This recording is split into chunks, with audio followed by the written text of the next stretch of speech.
adik-adik, kita akan mulai ibadah persekutuan anak kita pada hari ini. Kita mau angkat satu pujian, dengar dia panggil nama saya, dengar dia panggil namamu. Dengar dia panggil nama saya, dengar dia panggil namamu. Dengar dia panggil nama saya, juga dia panggil namamu. Ku jawab ya, ya, ya. Ku jawab ya, ya, ya.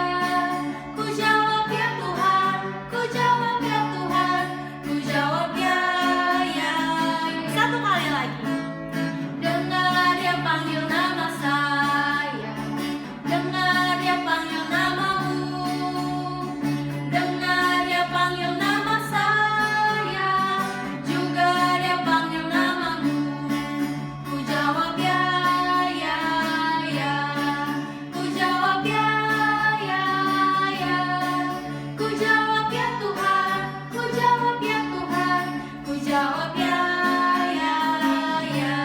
Sekarang kita mau berdoa, lipat tangannya, tutup matanya, kita berdoa. Tuhan Yesus, terima kasih kami masih boleh beribadah kepada Tuhan pada hari ini.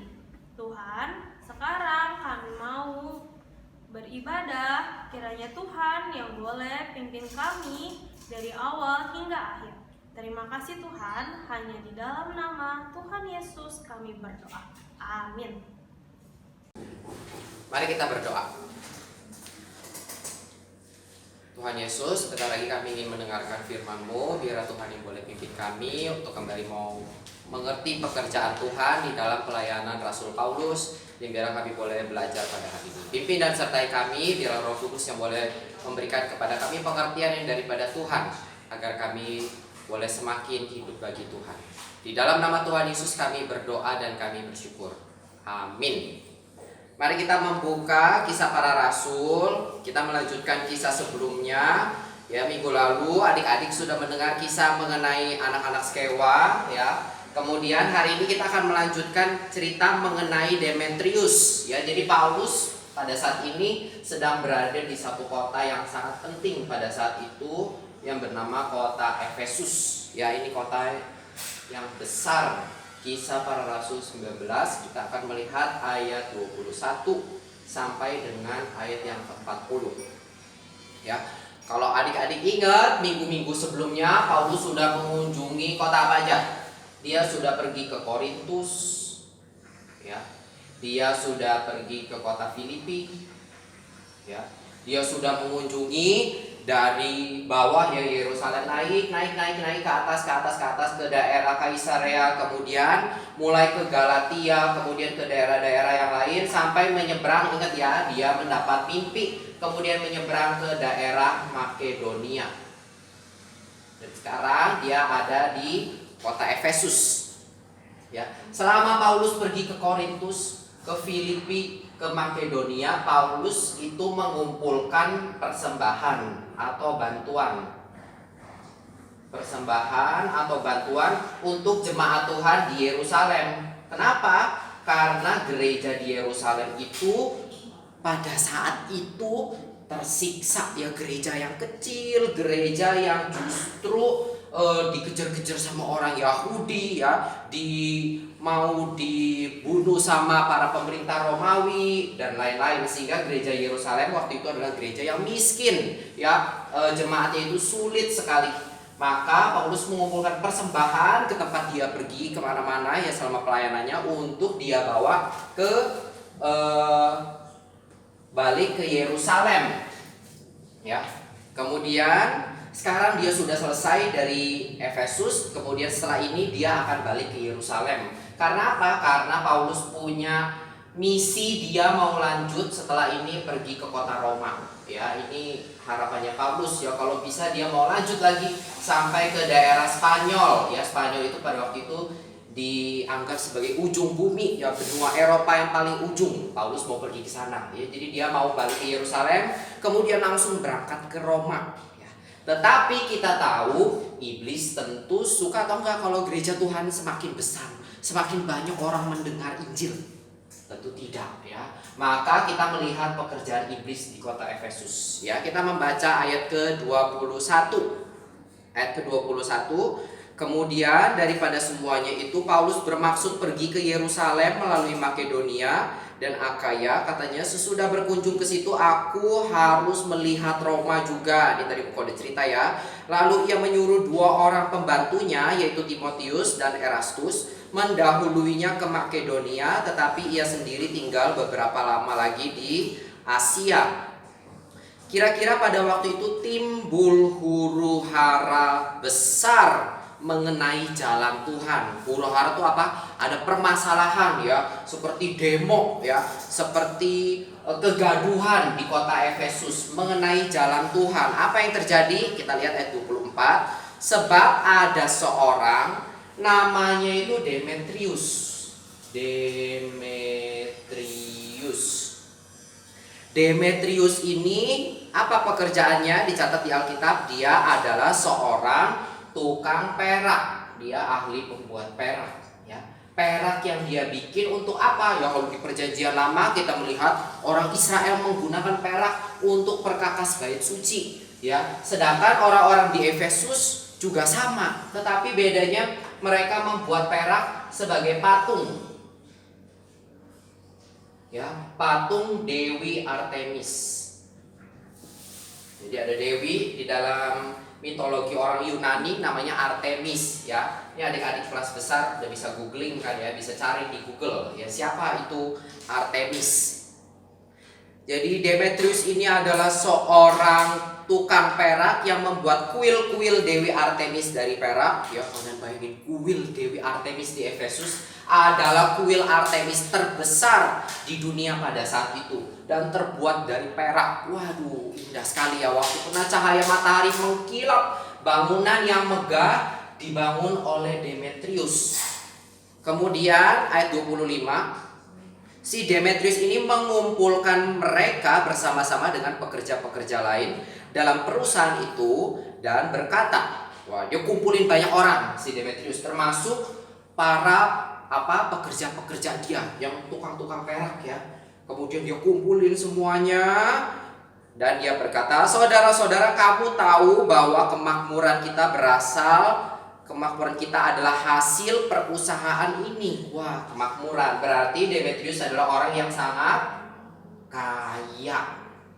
Dia kaya sekali karena membuat perak untuk patung Dewi Artemis dan juga kuil Dewi Artemis. Jadi uangnya banyak sekali. Ya, kelimpahan kita, semua kemewahan kita karena perusahaan ini ya, karena kita membuat kuil dan patung Artemis. Ayat 26. Sekarang kamu sendiri melihat dan mendengar bagaimana Paulus, wah, dia menyebut Paulus ya, si Paulus ini yang cari gara-gara. Ngapain Paulus? Ayat 26. Paulus bukan saja di Efesus tetapi hampir di seluruh Asia telah membujuk dan menyesatkan banyak orang dengan mengatakan apa yang dibuat oleh tangan manusia bukanlah dewa. Dengan jalan demikian bukan saja perusahaan kita dalam bahaya untuk dihina orang, tetapi juga kuil Artemis Dewi besar itu berada dalam bahaya, akan kehilangan artinya. Dan Artemis sendiri, Artemis yang disembah oleh seluruh Asia dan seluruh dunia yang beradab akan kehilangan kebesarannya. Waduh, ya. Jadi ada masalah. Paulus mengatakan, ya, patung yang dengan tangan manusia yang dibilang dewi itu bukan Allah, itu bukan dewi, itu palsu, ya. Itu cuman patung. Paulus bilang itu bukanlah Allah yang sejati, ya. Maka banyak orang ikut Paulus, dengar Paulus. Oh, ternyata kita selama ini salah. Ternyata patung itu bukan Allah. Oh, ternyata Allah itu adalah Yesus Kristus yang turun, yang disalib, yang mati, yang bangkit, yang naik ke surga, yang mengirim Roh Kudus. Itu adalah Allah, bukan patung. Wah, maka orang sudah mulai membuang patung, tidak lagi beli-beli patung, tidak lagi pergi ke kuil. Maka Demetrius dapat uang lagi nggak? Pekerja-pekerjanya dapat uang lagi nggak? Pasti tidak, ya. Karena tidak dapat uang, maka Demetrius mulai pikir, gawat nih. Gara-gara orang meninggalkan kuil-kuil Dewi Artemis, ya mereka bukan saja cuma meninggalkan. Demetrius mengeluarkan satu kalimat yang mengagetkan. Dia bilang apa? Ayat 27, bukan perusahaan kita doang yang dalam bahaya, tetapi kuil Dewi ini juga dalam bahaya. Aneh ya, gara-gara orang tidak beli patung dikatakan dewinya itu dalam bahaya, ya. Gara-gara orang tidak ke kuil dibilang dewinya dalam bahaya yang besar, akan kehilangan artinya, ya. Lihat, Artemis sendiri disembah seluruh Asia dan seluruh dunia, akan kehilangan kebesarannya. Jadi menurut Demetrius, Dewi Artemis, ya kalau tidak ada orang yang beli patung, tidak ada yang ke kuil, maka kebesarannya akan berkurang. Ya, kita nggak boleh punya pikiran seperti ini. Ya, waktu kita datang ke gereja pada saat ini seperti lagi pandemi, kita nggak bisa ke gereja, nggak bisa datang. Apakah kebesaran Allah kita berkurang? Tidak. Ya, justru melalui pandemi kita lihat Allah kita adalah Allah yang berkuasa. Ya, ini aneh sekali, masa gara-gara gak beli patung dewinya jadi lemah, dewinya jadi kecil, dewinya jadi tidak ada arti. Nah, apakah kalau kita tidak memberikan persembahan kepada Tuhan, kemudian Tuhan menjadi kecil, ya Tuhan Yesus Allah kita menjadi kecil, menjadi tidak berarti? Tidak. Ya, justru kita memberi persembahan karena kita bersyukur kepada Dia, Dia tidak membutuhkan apapun dari kita, ya. Allah yang sejati adalah Allah yang tidak membutuhkan apapun di luar dirinya. Tuhan Allah tidak butuh manusia. Tuhan Allah sebenarnya tidak butuh malaikat. Tuhan Allah tidak butuh bumi. Tuhan Allah tidak butuh kamu. Tuhan Allah tidak butuh koko. Tuhan Allah sebenarnya cukup dengan dirinya.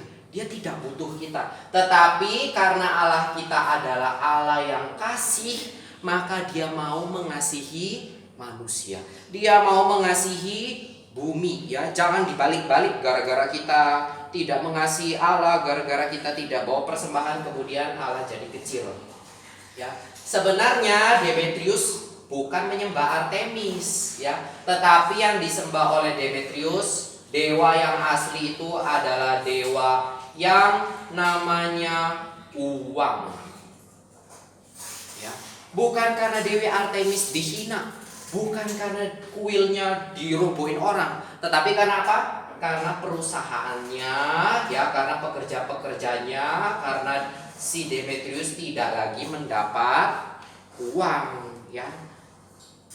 Apa yang kelihatannya dia sembah Artemis, ternyata dalam hatinya dia menyembah uang, ya. Adik-adik dan Koko, setiap minggu kita datang ke gereja menyembah Allah. Apakah benar-benar hati kita menyembah Allah?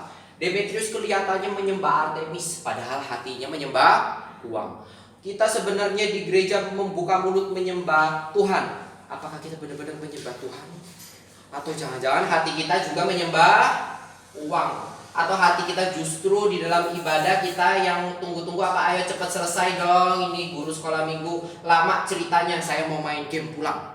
Ayo saya mau pulang nonton video dance yang baru keluar lagi, ya, tuh K-pop yang baru-baru, saya mau buru-buru. Ya, firman Tuhan jangan lama-lama. Mulut kita menyembah Allah, tetapi hati kita sebenarnya bukan menyembah Dia. Hati. Kemudian kita lanjut di ayat yang ke-28. Mendengar itu meluaplah amarah mereka, lalu mereka berteriak-teriak katanya, besarlah Artemis, dewi orang Efesus. Ya, kemudian menjadi kacau balau di sana seluruh kota, dan rame-rame membanjiri gedung kesenian serta menyeret Gaius dan Aristarkus, keduanya adalah orang Makedonia dan temannya si Paulus, ya. Karena orang Efes, orang zaman dulu itu di dalam kuil, ya, kuil mereka kan besar, ya. Di dalam kuil yang besar itu bukan aja satu dewa doang, ya, tetapi di dalam satu kuil yang besar itu biasa dewanya banyak. Tetapi orang Efesus sangat-sangat cinta kepada Artemis, ya. Dikatakan mereka adalah penyembah Artemis yang sangat besar di seluruh daerah waktu itu, ya. Artemis ini adalah dewi perburuan yang membantu orang berburu. Dewi yang membantu perempuan melahirkan. Ini dewi yang mereka sembah.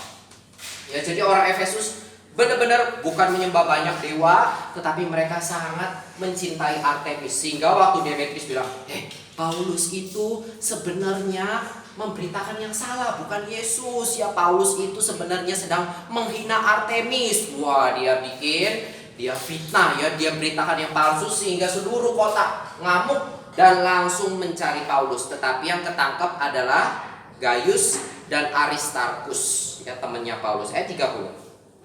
Paulus mau pergi ke tengah-tengah rakyat itu, ya. Paulus bukannya takut ya, kemudian mau kabur. Kabur, banyak orang udah huru hara nih. Tapi Paulus mau datang ke sana, tetapi murid-muridnya tidak mengizinkannya. Ayat 31. Bahkan beberapa pembesar yang berasal dari Asia yang bersahabat dengan Paulus mengirim peringatan kepadanya supaya ia jangan masuk ke gedung kesenian itu. Ya, ini gedung kesenian yang sangat besar, bisa menampung kurang lebih 25.000 orang. Sangat banyak orang datang. Ya, kalau Paulus datang bisa dipukulin, ya, bisa sampai mati. Jangan-jangan kalau masuk ke sini. Ya, kemudian orang melarang Paulus, "Yuk, jangan pergi ke sana. Ya, ini lagi bahaya sekali. Ya, lagi demo besar-besaran mau membunuh kamu. Ya, jangan pergi ke sana." Kemudian ayat 33.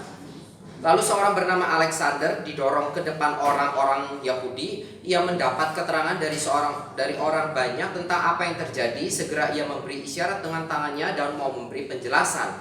Tetapi sebagai pembelaan di depan rakyat itu, ayat 34. Tetapi ketika mereka tahu bahwa ia adalah orang Yahudi, berteriaklah mereka bersama-sama kira-kira 2 jam. Bayangin ya, ini orang-orang demo teriak-teriak 2 jam, teriak-teriak. Teriak-teriak apa?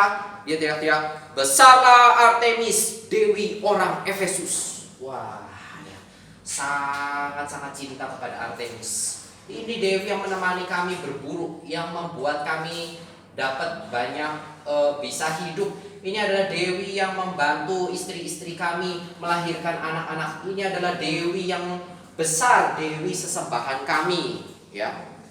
Besarlah Artemis. Kemudian ayat 35, akan tetapi panitera kota itu menenangkan orang banyak itu dan berkata, "Hai orang Efesus, siapa di dunia ini yang tidak tahu bahwa kota Efesuslah yang memelihara baik kuil Dewi Artemis yang maha besar." Kalian lihat ya, kuilnya ini bukan cuma besar, tapi dikatakan maha besar, maupun patungnya yang turun dari langit. Bayangin ya, patung Artemis dianggap turun dari langit.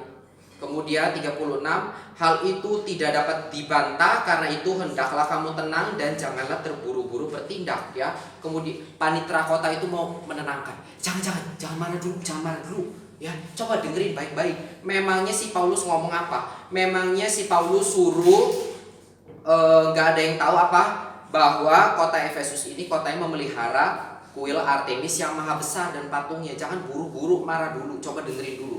Ayat 37, sebab kamu telah membawa orang-orang ini ke sini walaupun mereka tidak merampok kuil dewi kita dan tidak menghujat namanya. Mereka gak jelek-jelekin Artemis kok, ya. Mereka tidak menghujat namanya, mereka tidak merampok kuilmu. Kenapa kamu huru hara, ya?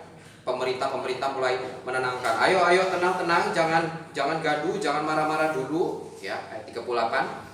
Jadi jika Demetrius dan tukang-tukangnya ada pengaduannya terhadap seseorang, bukankah ada sidang-sidang pengadilan, ada gubernur, jadi hendaklah kedua belah pihak mengajukan dakwaan ke situ. Dan jika ada sesuatu yang lain yang kamu kehendaki, baiklah kehendakmu itu selesaikanlah dalam sidang yang sah. Kalau kamu mau marah-marah, kan ada yang namanya persidangan. Pergi saja ke sidang, ya. Nanti akan disidang di situ. Ayat 40, sebab kita berada dalam bahaya akan dituduh bahwa kita menimbulkan huru hara pada hari ini. Ini pemerintah mau menenangkan. Nanti kalau ada huru hara kita yang kena, ya. Karena dipikir kita yang bikin kerusuhan di sini. Karena tidak ada alasan yang dapat kita temukan. Toh Paulus tidak menghina Artemis. Toh Paulus ini dan teman-temannya tidak merampok kuil kita. Kemudian kita bikin huru hara kerusuhan. Nanti yang diomelin kita pemerintahnya. Nanti yang kena adalah kota Efesus. Tidak ada alasan yang dapat kita temukan untuk membenarkan kumpulan yang kacau balau ini. Dan dengan kata-kata itu ia membubarkan kumpulan rakyat itu, ya. Jadi ini adalah kisah yang terjadi waktu sebelum Paulus pergi ke Roma. Ya, tadi di awal pokok cerita bahwa Paulus sudah mengumpulkan banyak persembahan. Ya, nih, persembahan baik dari Filipi, dari daerah Korintus, ya, dan sekarang dia di Efesus. Sudah mengumpulkan banyak persembahan untuk jemaat di Yerusalem yang sulit. Ya, kita melihat Paulus. Kayaknya adik-adik pun harus belajar ya. Adik-adik sudah ada yang pegang uang, ya, sudah diberi uang mama papa untuk jajan ya. Uang ternyata bisa dipakai untuk main game. Oh, uang ternyata bisa dipakai untuk banyak hal. Maka kita harus tahu bagaimana cara menggunakan uang ya. Paulus menggunakan uangnya untuk apa? Dia melihat uangnya itu untuk memberkati orang lain. Ya, Paulus memikirkan jemaat di Yerusalem yang susah. Ya, jadi dia kumpulkan uang untuk jemaat yang susah. Ya. Kemudian jemaat di Efesus, jemaat di Korintus, jemaat di Filipi, mereka juga sama. Ya, mereka memakai uang apa? Untuk menunjukkan kasih. Ya, sesama jemaat. Ya, kita di Efesus, kita orang Kristen percaya kepada Yesus. Kamu di Yerusalem juga susah ya. Mereka menunjukkan kasihnya dengan uang ya, membantu kepada jemaat di sana. Kemudian yang ketiga adalah Demetrius. Demetrius melihat uangnya itu sebagai apa? Dia melihat uangnya sebagai dewa yang dia sembah ya. Maka karena lihat uangnya sebagai dewa, dia menjadi serakah. Adik-adik hati-hati melihat uang. Kalau kita melihat uang sebagai dewa, oh ternyata uang kok bisa buat main game di warnet 1 jam, 2 jam, 3 jam, 4 jam, 5 jam. Saya bisa duduk terus di warnet. Oh ternyata uang bisa buat beli kuota, bisa nonton YouTube dari jam 7 pagi sampai jam 7 malam. Ya. Oh ternyata uang bisa. Wah ya, ini kita jadi menjadikan uang sebagai dewa. Ya, kita menjadi serakah. Kita melihat Paulus dan jemaat Kristen pada saat itu memiliki fokus yang sama. Fokus mereka apa? Mereka mau memuliakan Allah. Mereka melayani Allah. Mereka juga apa? Mengasihi sesama. Ya, jemaat yang kesulitan. Kalau Demetrius fokusnya kepada apa? Fokusnya kepada diri sendiri. Wah, gara-gara Paulus uang saya berkurang. Ya, kalau kita sudah menjadikan uang sebagai dewa, kita menjadi serakah. Ya, saat menjadi serakah, kita hanya memikirkan diri sendiri. Ya, ayo udah jam 1 minggu ke gereja. Bentar-bentar Pak, saya lagi lebih asik nontonin YouTube nih. Ya lagi seru, malah suruh ke gereja. Ya. Yang dilihat siapa? Yang dilihat adalah diri. Kita tidak melihat orang lain. Biar kita belajar seperti Paulus. Ya, di dalam pelayanannya apa yang Paulus fokuskan? Memuliakan Allah dan mengasihi sesama. Ya. Janganlah kita menjadi orang yang terus melihat hanya kepada diri. Wah, saya maunya yang enak. Pokoknya diri saya harus dapat yang paling bagus. Ya, game pokoknya harus naik rankingnya terus sampai yang paling atas. Ya. Kalau YouTube bisa pamer, saya sudah nonton semua channelnya dia. Wah, ya. Biarlah kita fokusnya dikembalikan lagi bahwa kita dipanggil untuk memuliakan Allah dan mengasihi sesama. Mari kita berdoa.